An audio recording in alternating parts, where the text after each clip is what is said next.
Selamat pagi pemirsa Hidup Sehat, kembali lagi dengan saya Zinka Nela yang tentu saja hari ini kita akan berbagi seputar informasi-informasi kesehatan. Nah, hari ini saya tidak sendirian karena saya telah ditemani oleh rekan saya. Hai pemirsa Hidup Sehat, saya Celia Alexandra di sini. Nah Zi, aku mau tanya nih sama kamu. Kamu sering banget gak sih ngerasa kayak ngantuk, lelah, kemudian kalau udah makan tapi masih ngerasa pengen makan lagi gitu? Aku sih enggak ya, Sel. Kamu tuh masih muda loh. Sel lagian nih ya. Setahu aku itu kemungkinan gejala darah tinggi, tapi daripada kita tebak-tebakan berdua, mending langsung saja kita tanyakan kepada narasumber kita hari ini. Sudah ada Dr. Eva Niamuzisilawati, dokter spesialis penyakit dalam, konsultan endokrin diabetik, Metabolik dan diabetes. diabetes. Selamat pagi dokter. Selamat pagi Celia. Apa kabar dokter? Selamat pagi. Oke dokter, tadi Celia bilang katanya suka ngantuk tuh dok kalau misalkan abis makan ya Sel ya? Iya, suka ngantuk dok. Jadi habis makan itu kayak sebelumnya tuh kayak badan tuh kerasa nggak fit gitu loh dok. Ya, Suka mengantuk, jadi suka tidur, lelah, ya. suka capek. Itu sebenarnya kenapa ya dok? Ya, oke.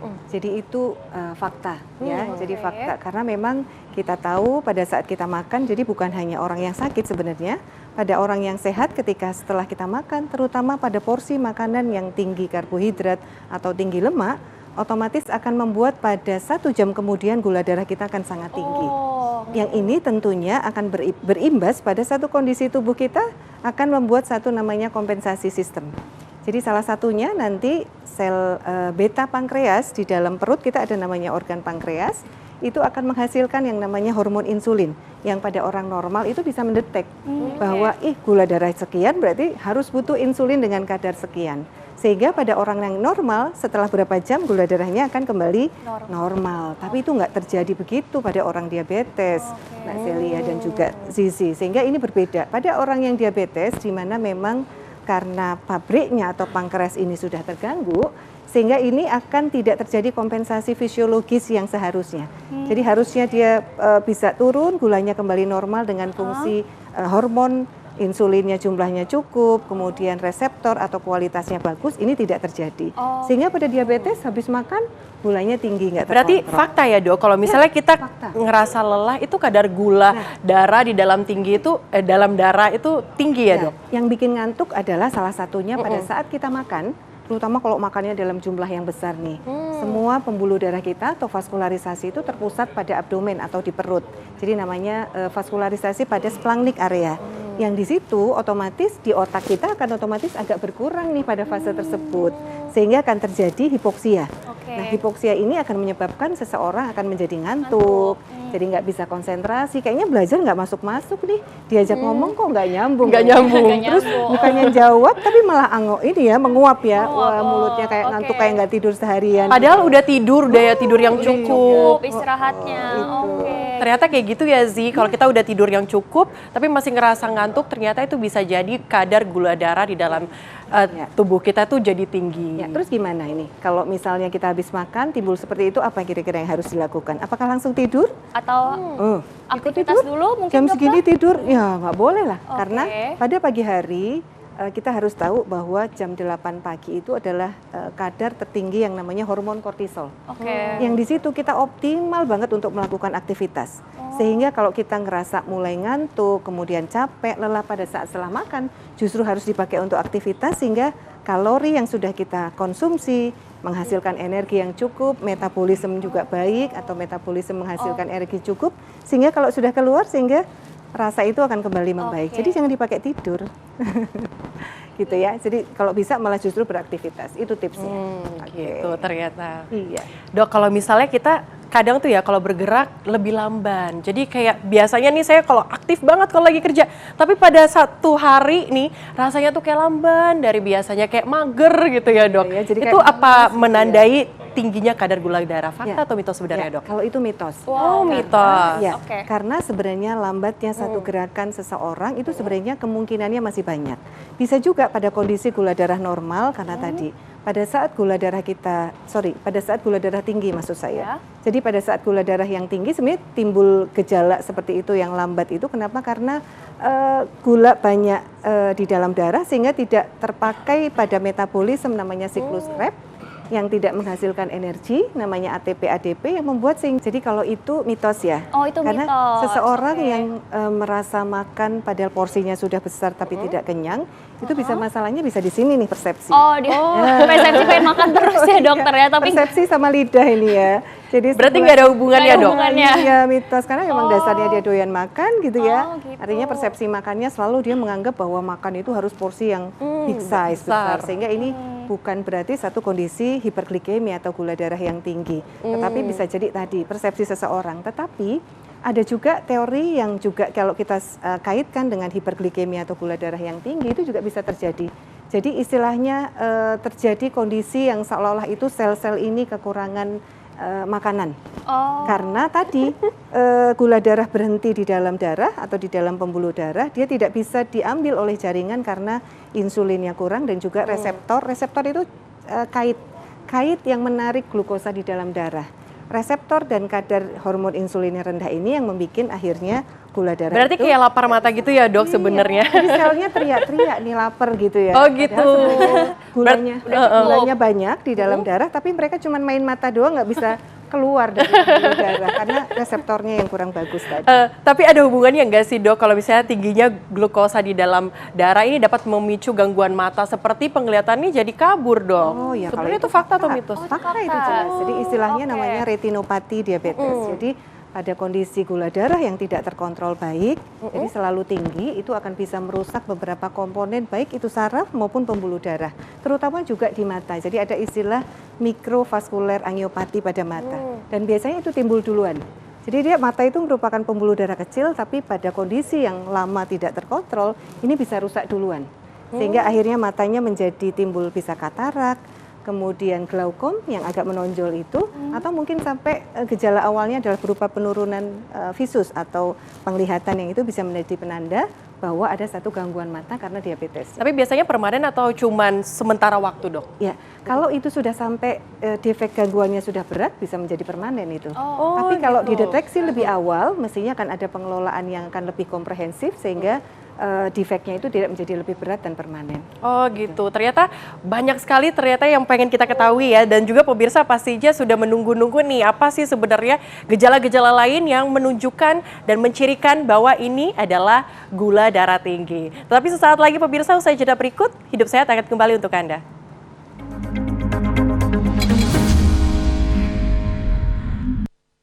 Halo pemirsa Hidup Sehat, kembali lagi di Hidup Sehat ya pemirsa. Tadi kita sempat melihat bahwa orang yang terkena diabetes atau gula darahnya ini tinggi, ini banyak sekali pantangannya. Berolahraga pun banyak sekali pantangannya, harus banyak yang diperhatikan. Benar bukan dok? Sebenarnya kenapa ya dok, sampai kapan sih batas kita kalau misalnya lagi olahraga nih, khususnya buat yang darahnya tinggi, gula darahnya tinggi, ini batasnya mereka harus beristirahat itu seperti apa? Sampai kapan nih dok? Ya, jadi sebenarnya intinya kalau kita mau melakukan exercise, kita nggak boleh langsung dalam intensitas yang tinggi. Jadi ada namanya pemanasan, kemudian inti dan juga pendinginan seperti di video tadi. Sehingga jangan sampai terjadi satu kompensasi yang tubuh yang sangat ekstrim. Misalnya ini, saya olahraga langsung lari tanpa ada pemanasan. Ini akan membuat kompensasi jantung yang cukup berat. Sehingga hal seperti ini yang kita tidak harapkan karena risiko terjadi cardiac sudden death yang tinggi dengan beberapa kasus yang ada ya, ada beberapa kasus yang pada saat exercise justru meninggal dan sebagainya. Ini yang tidak boleh terjadi sehingga harus singkatannya adalah CRIBE, continuous, ritmis, kemudian endurance, kemudian progresif dan juga intermittent. Nah itu, jadi ada pendinginan, pemanasan, inti dan juga pendinginan. Nah itu yang harus ada iramanya yang harus betul-betul tepat ya. Niatnya mau olahraga buat Iya. sehat ya Zi, tapi malah jadi Nah itu yang nggak boleh tuh ya. Oke. Dok, terus kan tadi dokter bilang emang olahraga juga harus dibatasi, tapi itu sebenarnya ya dok ya, kan kadang orang ada yang mungkin sudah memiliki penyakit diabetes, terus rasa kakinya tuh sakit gitu dok. Nah itu tuh salah satu nyeri, itu salah satu tingginya kadar gula darah dalam tubuh atau bukan dok? Itu fakta atau mitos dok? Ya, itu mitos ya. Itu mitos, Karena penyebabnya bisa macam-macam nih. Pertama kita harus tahu dulu tuh nyerinya di kaki di mana lokasinya. Apakah memang di telapak kaki, kemudian apakah di tumit, ataukah mungkin di tempat yang lain. Dan penyebabnya bisa macam-macam. Bisa nyerinya itu karena sendi, bisa juga di otot, yang memang itu juga bisa terjadi pada pasien diabetes yang tidak terkontrol. Jadi ada istilah diabetik artropati, jadi sendinya memang sudah ada kekuatan tulang dan juga komponen sendinya pun sudah berubah pada diabetes yang sudah cukup lama dan tidak terkontrol. Jadi artinya nyeri sendi itu bukan berarti gula darah tinggi, tetapi dia bisa mempunyai sebab yang bermacam-macam. Jadi tergantung dari gejala klinis dan juga nanti pemeriksaan fisik yang harus dilakukan oleh seorang dokter. Gitu. Oke. Tapi dok, ini kan saat ini kan lagi hektik-hektiknya zaman-zamannya tuh berjerawat. Katanya kalau berjerawat dan juga gangguan kulit seperti gatal, ini juga disebabkan karena ini dok, kadar gula darah tinggi di dalam tubuh. Fakta atau mitos sebenarnya? Fakta, Sylvia. Ya itu fakta. Kenapa kok bisa terjadi demikian nih? Jadi gula darah yang sangat tinggi, kita tahu pada kondisi jumlah apapun itu dalam bentuk yang kadar yang terlalu tinggi itu namanya toksik atau beracun. Sehingga beracun ini kalau jumlahnya gula darah ini di dalam pembuluh darah sangat tinggi, sifatnya toksik ini bisa ke semua sistem. Salah satunya adalah dari kulit, komponen kulit. Sehingga kulit ini menjadi lapisannya tidak seperti pada kondisi yang normal.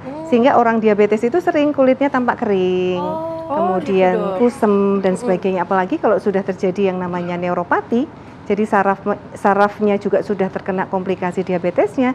Biasanya bulu kaki kan biasanya kalau laki-laki lebih banyak ya. Itu sudah rontok, sudah tipis, kulitnya juga mengkilap. Ya, dok, ya? Iya, bahaya. Justru itu yang justru berbahaya. Harusnya kan bulu-bulunya di kaki banyak. Karena bulu itu sebagai proteksi sebenarnya. Ketika ada satu kuman atau antigen yang berbahaya untuk tubuh, ditangkap sama bulu-bulu itu untuk tidak masuk ke dalam tubuh. Sehingga kalau pada diabetes yang tidak terkontrol, ini biasanya bulu-bulunya sampai sudah terjadi rontok ini justru berbahaya. Yang bisa menyebabkan gatal, kemudian juga bisa menyebabkan luka yang tidak bisa sembuh. Gatal yang pada diabetes ini seringnya penyebabnya adalah jamur biasanya Mbak. Biasanya itu di daerah lipatan kulit ya, di selangkangan, kemudian di ketiak, yang sebabnya adalah infeksi jamur. Ya, di bawah lutut. Itu gatal ya dok? Gatal sekali dan kadang-kadang disertai ruam-ruam kulit yang dengan derajat ringan, sedang maupun berat. Tapi dok, biasanya tuh kan kalau jerawat itu terjadi karena hormon yang tinggi gitu, gangguan hormon. Tapi kok bisa ya dok, karena kadar gula darah yang tinggi di dalam tubuh? Dan ada tempat-tempat tertentu nggak sih, misalnya bagian tubuh sebelah mana, bagian wajah sebelah mana yang berjerawat gitu dok? Iya. Jadi jerawat ini timbul bisa di semua tempat kulit, tergantung titik mana yang lemah pada pasien tersebut. Jadi memang dengan gula darah yang tinggi ini akan membuat kelenjar minyak kita juga jadi produksinya jadi sangat banyak. Kemudian keringatnya ini disertai dengan banyak toksik tadi karena gula darahnya tinggi, sehingga membuat kadang-kadang menutup pori-pori kulit yang membuat akhirnya timbul banyak jerawat ini yang bisa terjadi. Ditambah lagi yang harus juga diantisipasi pada pasien diabetes ini, biasanya jerawatnya bukan jerawat biasa tapi jerawat yang terinfeksi nih yang harus hati-hati. Kayak gimana tuh? Ciri-cirinya kayak gimana dok? Biasanya ada nanahnya dan juga cukup besar, yang ini harus hati-hati. Sehingga mestinya kalau sudah ada dalam jumlah yang sedikit, harus segera konsultasi ke bagian kulit untuk bisa dilakukan treatment yang komprehensif mestinya. Gula darahnya harus baik, kemudian juga perawatan kulitnya harus tepat, jangan sampai beli sembarang krim yang berakibat malah kemana-mana. Tapi dok, kan tadi kan saya lihat juga tanya kan soal jerawat ini ada di mana, tapi sebenarnya gula darah yang tinggi itu juga berefek gak sih dok kepada siklus menstruasi perempuan gitu dok? Bisa.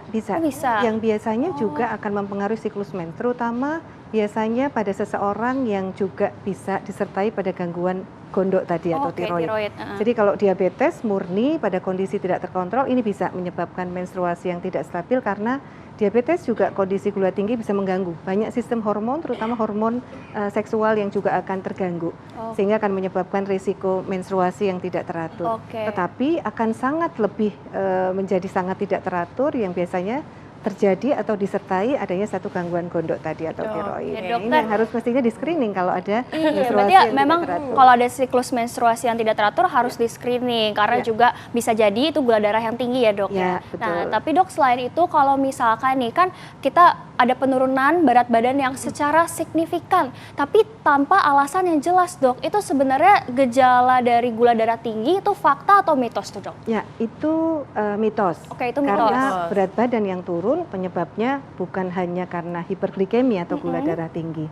Pada kasus-kasus malignansi atau keganasan atau kanker, itu merupakan satu tanda alarm simptom yang menjadikan satu pemikiran dokter untuk berpikir apakah ini ada satu kanker di dalam tubuhnya. Jadi memang bisa terjadi pada diabetes tapi bisa juga terjadi dalam kondisi yang lain. Salah satunya adalah pada kondisi kanker atau keganasan. Oke dok, menarik sekali ya tadi berat badan tiba-tiba turun drastis ya dok. Tapi kita ada salah satu fakta mitos lagi dok. Sebenarnya kalau misalnya kadar gula yang tinggi, ini menghambat kesembuhan luka. Sebenarnya fakta atau mitos, tapi jangan dijawab dulu dok, karena usai jeda berikut, Hidup Sehat akan kembali untuk Anda pemirsa.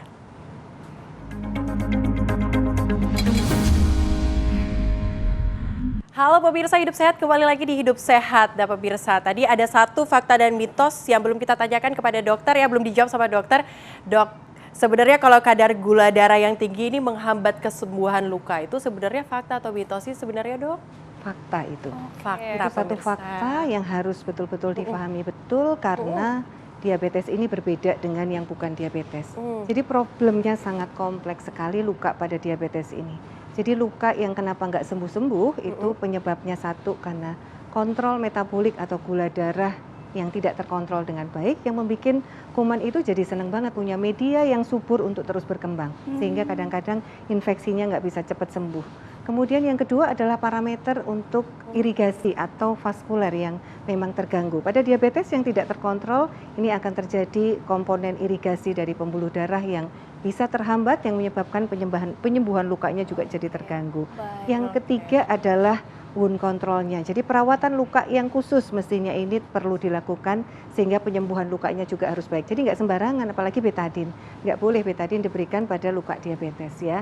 Kemudian yang keempat adalah selain tadi kontrol metabolik atau gulanya harus bagus, HB-nya harus bagus, komponen protein juga harus oke, makanannya juga harus oke, vaskuler, kemudian juga perawatan luka dan juga satu lagi, kalau sudah luka ini harus punya alas kaki yang khusus. Alas kaki yang empuk berarti ya dok? Iya, ya? jangan sampai Oke. nanti alas kakinya nggak betul, bikin lukanya jadi semakin Oke. lebih berat. Terima kasih dokter atas Iya. informasinya hari ini. Tentu saja Celia kita harus menjaga terus ya kesehatan kita walaupun masih muda karena gula darah tinggi bisa juga mengenai masyarakat yang masih muda. Nah, tidak terasa pemirsa sudah 30 menit berlalu kita berbincang-bincang dengan Dokter Eva membahas gula darah tinggi, bagaimana gejala dan efeknya, dan terus saksikan Hidup Sehat hanya di TV One. Hari apa Celia? Setiap Senin sampai dengan Jumat pukul 9.30 waktu Indonesia Barat, saya Celia Alexandra. Dan saya Zinka Neila, pamit undur diri. Indonesia, Hidup sehat.